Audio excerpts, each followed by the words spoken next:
कानी बहू।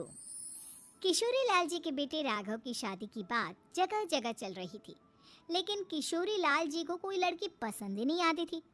और उसकी एक ही वजह थी, किशोरी लाल जी का लालची होना। उनको लड़की वालों से मोटा दहेज चाहिए था और इसी चक्कर में एक दिन वो एक बहुत पैसे वाले के घर अपने बेटे का रिश्ता लेकर पहुंचे। उस आदमी का नाम था ओम प्रकाश। देखिए किशोरी लाल जी, मेरी एक ही बेटी है और मेरी सारी संपत्ति जायदाद सब कुछ मेरी बेटी नैना का ही है। पापा, नाम से लगता है बहुत खूबसूरत होगी। कितना अच्छा नाम है ना, नैना। ओ वैसे बात तो सही है आपकी। अब इतना पैसा है, ज़मीन जायदाद है, इकलौती बेटी, आप भी क्या करेंगे? सब कुछ उसे ही देंगे ना। बिल्कुल ठीक पहचाना आपने। बस बेटी की शादी और सारी जायदाद उसके नाम। पापा, बिना देखे हाँ कर दीजिए ना। इतना अच्छा रिश्ता फिर कहाँ मिलेगा? माला माल हो जाएंगे हम। मैं अपनी बेटी को बुलाता हूँ। अरे नहीं नहीं नहीं नहीं, आपकी बेटी का नाम नैना है, सुनकर ही लगता है बहुत सुंदर होगी। रहने दीजिए अंकल, मैं तो आपकी बेटी के नाम से ही इतना खुश हो गया हूँ कि उसे बिना देखे शादी करने को तैयार हूँ। अब तो मैं उसका चेहरा सीधे शादी के बाद ही देखूंगा। और इस तरह राघव नैना का चेहरा नहीं देखता और उससे शादी कर लेता है। शादी के बाद अपनी सुहाग रात पर जब राघव नैना का घूंघट उठाकर देखता है तो नैना की आंखें बंद थी।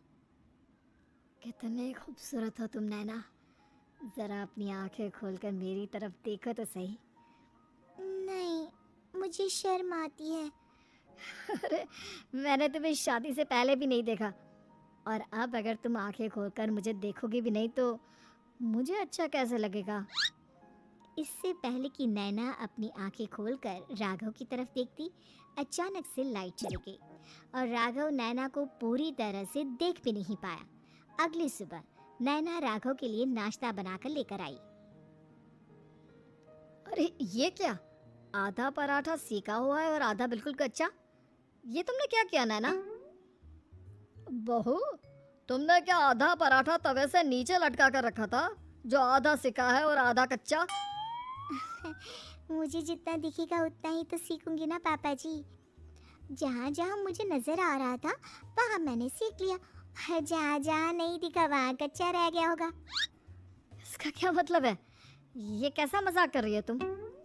अरे बहू, तुमने इतना लंबा घूंघट क्यों लगाया हुआ है? देखो, हमारे घर में बहुओं को बेटी की तरह रखा जाता है, और फिर तुम तो इतना सारा माल लेकर आई हो। देखो, एक घूंघट डाल कर रखने की कोई ज़रूरत नहीं है। हाँ नैना, पापा जी ठीक कह रहे हैं, तुम तो आराम से रहो, अपना ही घर समझो। नैना अचानक से अपना घूंघट उठा लेती है। अरे ये क्या पापा, नैना की तो एक आंख फूटी हुई है। नाम से नैना, लेकिन ये तो कानी बहू निकली। मेरे साथ धोखा हुआ है, धोखा। बिना दिखाए अपनी कहानी लड़की मेरे संग ब्याह दी। मुझे कहानी भी नहीं चाहिए। मुझे अभी ओम प्रकाश जी से बात करनी पड़ेगी। आखिर उन्होंने मेरे साथ ऐसा किया क्यों? अरे, आप लोगों ने ही तो पापा से कहा था कि आप लोग शादी से पहले मुझे देखना नहीं चाहते। अब मेरे पापा पर क्यों इल्जाम लगा रहे हैं? अरे लेकिन उन्हें बताना तो चाहिए था ना कि तुम कानी हो, एक आंख से तुम्हें दिखाई नहीं देता। किशोरी लाल और राघव नाराज होकर ओम प्रकाश को अपने घर बुलाते हैं। पापा जी, ये आपने क्या किया? शादी से पहले बताया क्यों नहीं कि नैना की आंखों में परेशानी है? अरे, आप ही ने तो लड़की देखने से मना कर दिया था। और लेकिन आप बता तो सकते थे। आपको तो हमारी बेटी की प्रॉपर्टी चाहिए थी, वो भी पूरी की पूरी। अब क्या हुआ अगर उसे आधा दिखाई देता है? प्रॉपर्टी तो आपको पूरी मिल गई ना। और ये क्या बात हुई? मेरी शादी प्रॉपर्टी से नहीं, आपकी बेटी से हुई है। अब ये तो पहले सोचना चाहिए था, तब तो मेरी प्रॉपर्टी देखकर तुम्हारी जुबान लप-लपा रही थी। लेकिन मैं कानी लड़की को अपनी बीवी बनाकर नहीं रख सकता। पापा, कुछ करिए ना आप। हाँ, करता हूँ। देखिए ओम प्रकाश जी, आप हमारे साथ ऐसा नहीं कर सकते।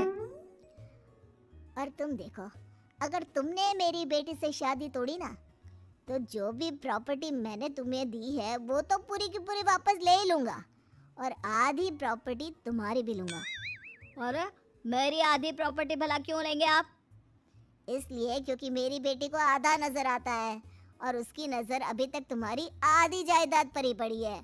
अब तुम उसे घर से निकालोगे तो कुछ तो लेकर जाएगी ना। और अगर हम आपकी बेटी को अपने घर की बहू बना कर रखे तो? तो तुम्हारी पूरी प्रॉपर्टी तुम्हारी ही रहेगी, और जो मैंने तुम्हें दिया है ना, उसमें से बस मैं आधा लेकर जाऊंगा। अरे लेकिन अब आप अपनी दी हुई प्रॉपर्टी में से आधी वापस क्यों लेकर जाएंगे? अगर मैं आपकी बेटी को अपनी पत्नी बनाकर रखने को तैयार हूँ तो? इसलिए ताकि भविष्य में अगर तुम मेरी बेटी को धोखा दो तो उसके पास कुछ तो रहे जो पति का हो। वैसे मेरे पास तो बहुत कुछ है, लेकिन अपने पति की कोई निशानी तो उसके पास होनी चाहिए ना। अब अगर तुमने मेरी बेटी को कहानी कहा तो तुम्हें प्रॉपर्टी भी कहानी ही मिलेगी, पूरी नहीं। जमाए राजा। किशोरी लाल और राघव समझ चुके थे कि वो बुरी तरह फंस चुके हैं और अब उनके पास वहां से निकलने का कोई चारा नहीं है। अब समझ में आया ना, लालच बुरी बला होती है। एक तो तुम्हें प्रॉपर्टी मिली, ऊपर से बीवी मिली, उसमें तुम्हें नखरे भी दिखाने हैं। आए बड़े, चुपचाप बैठो तुम। कुछ दिनों के बाद नैना राघव की कार लेकर बाजार घूमने निकलती है और जब कार लेकर वापस आती है, ये क्या? एक तरफ से मेरी गाड़ी पूरी खराब हो चुकी है। लगता है तुमने मेरी गाड़ी को किसी दूसरी गाड़ी के साथ एक्सीडेंट किया है। अरे अरे कितना बड़ा नुकसान कर दिया तुमने बहू। वो क्या है ना पापा जी, मुझे एक आंख से दिखाई नहीं दे रहा था, सामने से गाड़ी आ रही थी।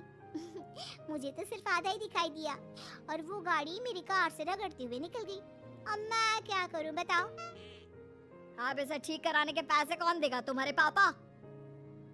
तुमने मुझसे इस तरह से बात की? अभी रुको। नैना राघव की शिकायत ओम प्रकाश को कर देती है।